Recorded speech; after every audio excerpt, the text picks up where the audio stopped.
شاہ خراسان مولا رضا علیہ السلام کے حرم میں داخل ہوتے ہیں تو صرف ایک مقام نہیں ہے بلکہ محبت اور خدمت کی پوری دنیا ہے جو آپ کا استقبال کرتی ہے۔ حرم کے باہری دروازوں سے لے کر ذریعہ مبارک تک زائرین کے لیے 62 مختلف سہولیتیں ہیں، فیسلٹیز ہیں جو ان کو فراہم کی جاتی ہے۔ کسی بزرگ کو ویل چیئر چاہیے، کسی مسافر کو راستہ دیکھنا ہو، کسی کو میڈیکل ایمرجنسی ہو یا کوئی دعا اور مجلس میں شرکت کرنا چاہتا ہو، ہر ضرورت کے لیے خادم تیار کھڑے رہتے ہیں۔ اور حیرت کی بات یہ ہے تقریباً 70,000 خادم دن رات 8 مختلف شفٹوں میں صرف ایک ہی مقصد کے لیے کام کرتے ہیں، امام کے مہمانوں کی خدمت کر سکیں۔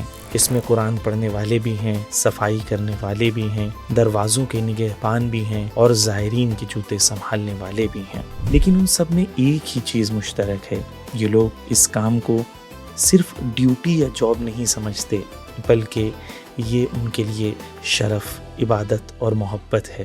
یہاں خدمت صرف ذمہ داری نہیں، عقیدت ہے، مولا رضا کی غلامی ہے۔